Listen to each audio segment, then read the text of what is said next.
Hello and welcome to the 19th episode of the Addiction Free Naturally podcast. My name is Graeme Hoppitt and I welcome you from wherever you are in the world. Today, I'm going to talk about moderation and why it's not possible for most addicts to moderate their addiction, whether that's gambling, gaming, or whatever it might be for you, whatever your drug of choice is. It's incredibly difficult to moderate one's behavior, and that's where you slip back. And if you want to stay out of that prison called addiction, I highly recommend that you don't try and moderate your behavior. Instead, you actually go all in. It's all or nothing. You've got to completely quit. And I'm also going to touch on why, you can't test yourself, because that's often what people do. I've seen many people test themselves. I've known people who have overcome a drinking addiction, smoking addictions, and gambling addictions. They're the three that I've seen where people have kind of tested themselves. They've had an incredible long period of sobriety, and then they've thrown that success away by recklessly testing themselves. I just had that one cigarette. It's a special occasion this weekend. And then before they know it, they're back smoking a pack a week. And I've seen the same for drinkers where they said, I'm just going to have this one drink. It's a special occasion. And then they're back drinking. And also for gamblers where they've just had that one bet, that one, go on a horse or a slot machine. And before you know it, they are back as compulsive gamblers. I always remember 30 years ago, a work colleague who was an alcoholic. He'd overcome his alcohol addiction. And he said, I'm only one drink away from being an alcoholic again.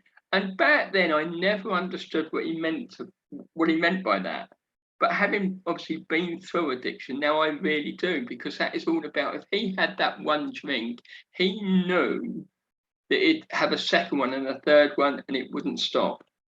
And it doesn't matter what addiction you're suffering from, because most former addicts, they literally cannot moderate their behavior. It really is an all or nothing. So I highly suggest that you quit completely.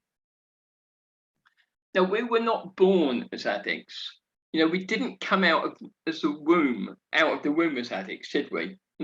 All addictions are actually learned behaviors. They're habits.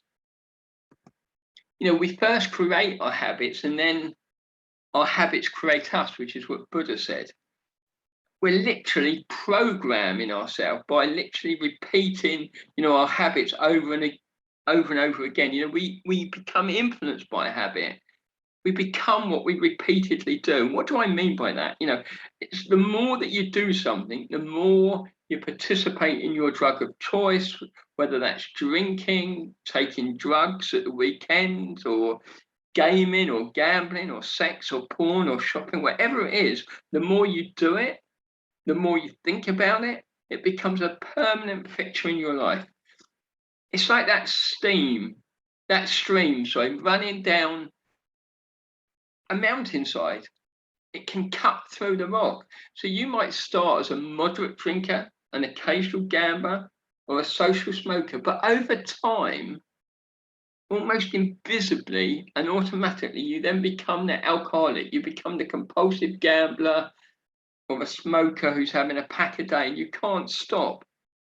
It's like a well-trodden path, isn't it? Let's consider drinking for a minute. You're drinking regularly with friends, that becomes your habit. And then the habit becomes so entrenched in you, it becomes an addiction. And alcohol abuse is one of those addictions which is actually perpetuated by social acceptance.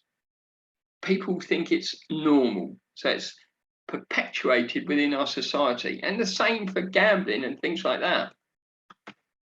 There's a term, neurons which fire together, wire together. And that is really all about the repeated actions. Everything in life is run by our brain habits. That's really ensconced within brain science. And when you do something enough, it becomes automatic. And that's when it becomes that deeply ensconced addiction. As I've said, neurons which fire together, wire together. That stream can actually cut through rock. I mean, that's nature, isn't it incredible? So imagine what your brain is like. And it can also be considered like that path which has been walked so many times in a forest that there's a clear path there. And that's exactly what your habits, your addictions are doing in your mind.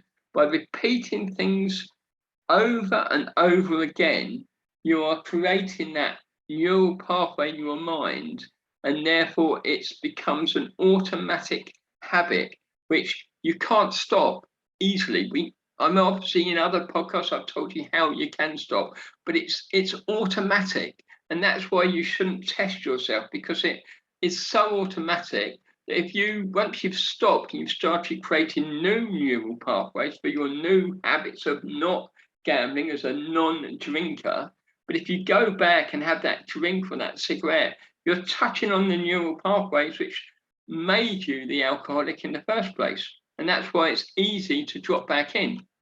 So the more you participate in your drug of choice, the more you're reinforcing that habit, the deeper that those neural pathways are becoming.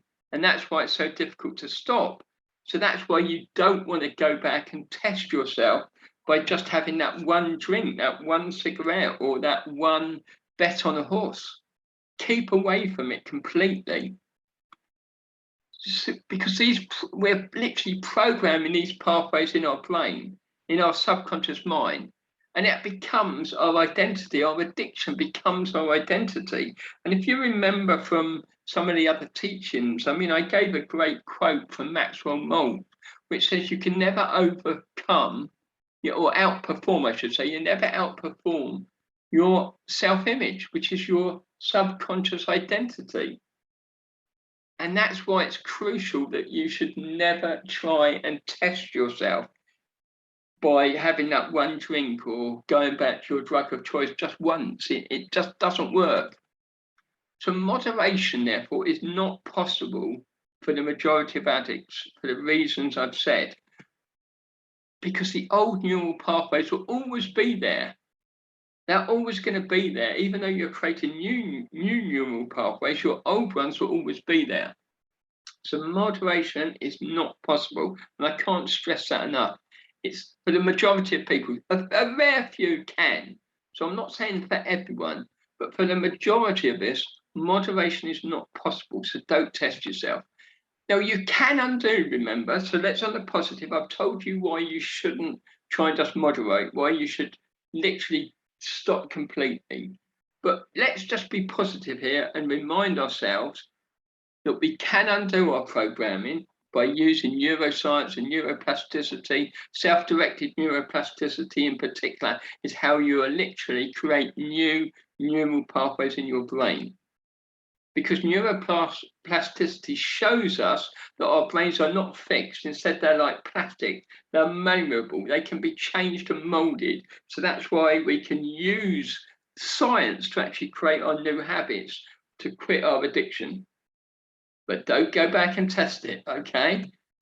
So repeating anything with feeling, being emotionally charged, strengthens the neural pathways. And that's why your old habit was so powerful, because you're so passionate for it.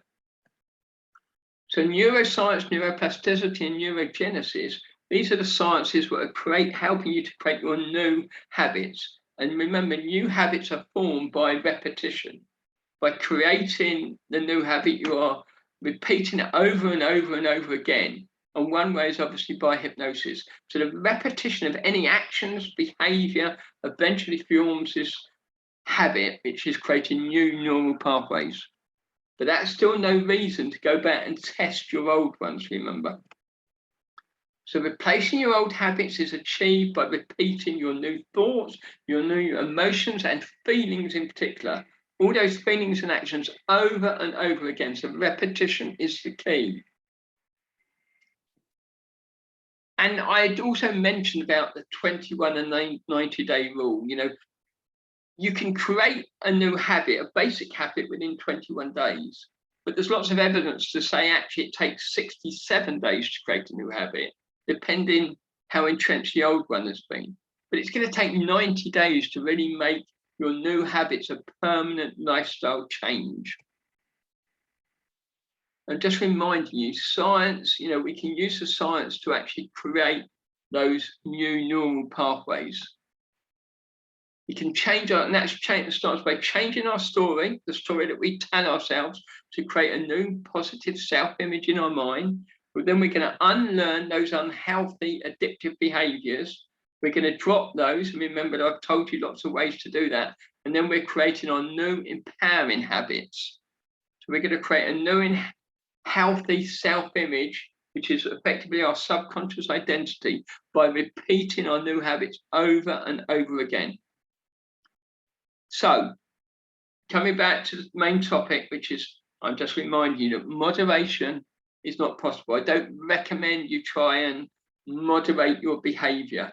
You've got to give up your addiction for good. Go all in, commit 100% to quitting your addiction, whether it's a behavior or a substance. And actually, it's easier to quit than it is to try and cut down. That is almost the challenge. You know, people think, oh, well, if I just cut down, it's going to be controllable. No, it's actually way, way easier to quit completely. Because it only takes that one cigarette or that one slot machine or the one look at the porn site, and before you know it, you can be back in your own neural pathway. So if you've gone off the new neural pathway that you've created, there's a non-drinker, a non-porn watcher, or a non-gambler, or a non-drinker, and then you go back, the chances are you're going to be sucked right back in. So the message in the short podcast today is moderation is not possible for the majority of addicts. You have to go all in. You have to commit 100% to becoming an ex-addict. And that's how I describe myself. I consider myself an ex-addict now. And obviously, the longer you have that period of sobriety, as people refer it, then, you know, it's easier to keep going. But you still don't want to go and test yourself. You still don't want to go back and have that just single cigarette, because the majority of addicts will slip back in. So I hope that was helpful. I hope that's a reminder to really go all in. And remember, if I can help you in any way, reach out. I do one-to-one coaching. But I love sharing this content within these podcasts because there's so many people out there who need help right now. And addiction is not for life. You can absolutely overcome addiction. And just as I have done naturally, and so have hundreds of my clients, and you can do the same to break that cycle of addiction. But don't go back and test it. Seriously, please don't go back and test it. Go all in. It's all or nothing. Graeme Hoppitt here, wishing you a wonderful, wonderful day.